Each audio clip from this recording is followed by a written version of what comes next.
নমস্কার বন্ধুরা, সৃষ্টি সোনা ব্লগে তোমাদের সকলকে স্বাগত জানিয়ে আবারও চলে এসেছি।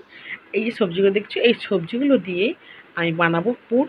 আর সেটা কিসের হলো, সেটা হলো কি টিফিন, একদম স্বাস্থ্যকর টিফিন। আমি প্রথমে এই টিফিনের পুরটার জন্য রেডি করে নিচ্ছি। সবজিগুলো কেটে নিয়েছি, ভালো করে পরিষ্কার করে ধুয়ে।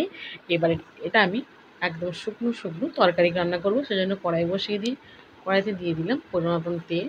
তেলটা সুন্দর করে গরম হয়ে যেতে দিয়ে দিচ্ছি ফোড়নে ফোড়নে কালো জিরে। এবার আমি সবজিগুলো দিয়ে সবজিগুলোকে খুব সুন্দরভাবে একদম শুকনো শুকনোভাবে কষিয়ে কিন্তু রান্না করব এটা, কারণ যেহেতু এটা পুর হবে।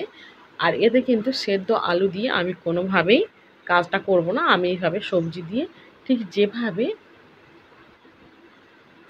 একদম শুকনো তরকারি দিয়ে পুরটা রেডি করব, তোমরা দেখতে থাকো আমি কিভাবে একদম শুকনো তরকারি দিয়ে এই টিফিনের পুরটা রেডি করি। এইভাবে কিছুক্ষণ আমি কষিয়ে নিলাম। এবার এটা দিয়ে দিচ্ছি একটা পাকা লঙ্কা। এটা কিন্তু একদম ঝাল ঝাল হবে না, একটু মিষ্টি মিষ্টি টাইপের হবে। এখানে রয়েছে চিচিঙ্গে একটা, পেঁপে, মিষ্টি কুমড়ো, আলু। এবার দিয়ে দিচ্ছি পরিমাণ মতন হলুদ গুঁড়ো, দিয়ে আবার বেশ কয়েকবার একটু নাড়াচাড়া করে আবার এটাকে আমি ঢাকা দিয়ে দেব। আর এদিকে আমি এখানে নিয়ে নিচ্ছি টিফিনটা বানানোর জন্য 1 বাটি পরিমাণে চিড়ে। আমি এখানে একদম পাতলা চিড়েটা নিয়ে নিচ্ছি। তোমার এখানে চাইলে শক্ত চিড়েটাও নিতে পারো। আর এটাকে ভালো করে ধুয়ে নিতে হবে। এবার এটাকে জল দিয়ে খুব সুন্দর করে ধুয়ে নিতে হবে, কারণ চিড়ের মধ্যে কিন্তু অনেক রকমের নোংরা থাকে। সেজন্য এটাকে একটু জল দিয়ে সুন্দর করে ধুয়ে নিতে হবে।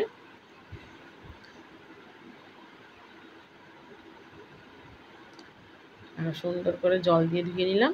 এবার এই জলটা ফেলে দেব। আর এই চিড়ের মধ্যে কোনোভাবেই কিন্তু জল রাখা যাবে না। জলটা ফেলে দিচ্ছি। যতটা সম্ভব ততটা কিন্তু চিড়ের ভেতর থেকে জলটা বের করে নিতে হবে, নিয়ে একদম শুকনো ভাবটা রেখে দিতে হবে। দেখ, আমি এখান থেকে জলটা ফেলে দিয়েছি। দেখো একদম শুকনো শুকনো করে নিয়েছি। যতটা সম্ভব ততটা কিন্তু চিড়ে থেকে জলটা বের করে নিতে হবে। আমি এবার দেখো, যেহেতু পাতলা চিড়ে নিয়েছিলাম সেহেতু চিড়েটা কিন্তু সুন্দর করে গলে যাবে, ভিজে যাবে। ভিজে গেলে কিন্তু সুন্দর করে গলে যাবে। আর এদিকে তরকারিটা আমার রেডি হয়ে এসেছে। এটাকে একটু ঘাঁটা ঘাঁটা করে দিচ্ছি। দেখো কত সুন্দর। দিয়ে আমি আবার এটাকে চাপা দিয়ে দেবো, কারণ একদম শুকনো যেহেতু রান্না করব। এবার এতে দিয়ে দিচ্ছি 1 বাটি চিড়েতে আমি এখানে হাফ বাটি ময়দা। তোমরা এখানে ময়দার পরিবর্তে আটাটাও ব্যবহার করতে পারো। দিয়ে দিচ্ছি পরিমাণ মতন লবণ, দিয়ে খুব সুন্দর করে এটাকে মাখিয়ে নিতে হবে। দেখো, আর ওদিকে মাখাতে মাখাতে মাখাতে আমি দিয়ে তরকারিটা হয়ে গেছিলো। তরকারিটাকে কিন্তু সুন্দর করে একটু নাড়াচাড়া করে এবার এই তরকারিটাকে নামিয়ে নেব। দেখ কতটা সুন্দর হয়েছে তরকারিটা। আর নামানোর আগে দিয়ে দিচ্ছি 1 চামচ পরিমাণে, 1 টেবিল চামচ পরিমাণে চিনি।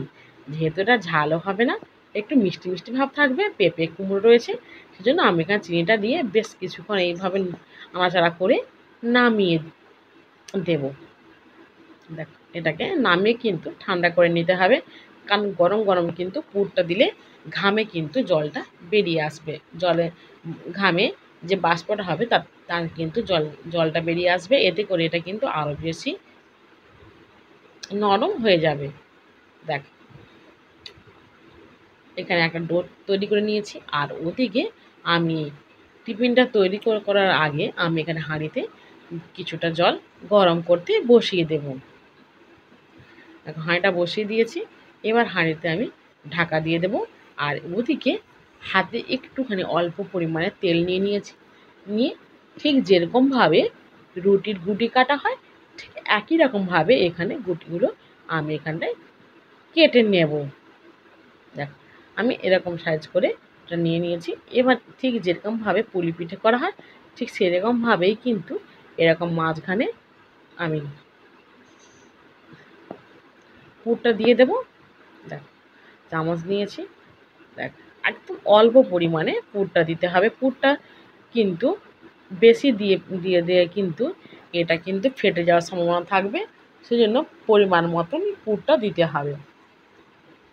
এবার এটাকে পুরটা মাঝখানে রেখে দেখো এভাবে আস্তে আস্তে করে এটাকে আমি কিন্তু পুরটা মাঝখানে রেখে পুরো চারিপাশটা গোল করে নিয়েছি। দেখো এর ভেতরে যে একটা সুন্দর তরকারিতে একটা পুর করা আছে সেটা কিন্তু উপরে দেখে বোঝাই যাচ্ছে না। এইভাবে আমি সব কটা কিন্তু রেডি করে নিয়েছি। দেখো কত সুন্দর, কোনোটাই কিন্তু দেখে বোঝার উপায় নেই। আর ওদিকে আমার জলটা দেখো একদম খুব সুন্দর করে গরম হয়ে গেছে। এটা কিন্তু জলটা ফুটবে না, জলটা একদম সুন্দর করে ফুটার আগে যে খুব সুন্দর করে গরম হয়ে যায় সেরকম ভাব হয়ে গেছে। এবার এতে কিন্তু একদম অল্প পরিমাণে এর গায়ে আমি হালকা করে তেলটা মাখিয়ে নিয়েছি। এবার দিয়ে দিচ্ছি একটা একটা করে আমি এখানটায় যে টিফিনগুলো তৈরি করে নিয়েছিলাম সেই টিফিনগুলো আমি দিয়ে দিচ্ছি। এটাকে দিয়ে কিন্তু সুন্দর করে একটু ভাপ দিয়ে নিতে হবে, ব্যাস। তাহলেই কিন্তু একদম মজাদার।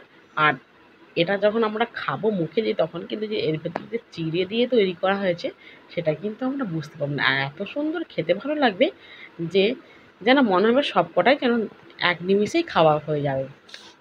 এবার ঢাকা দিয়ে দিলাম, ব্যাস। বেশিক্ষণ লাগবে না, কম 2 থেকে 3 মিনিট হলেই ব্যাস। তার জন্য জলটাকে সুন্দর করে গরম করে নিতে হবে।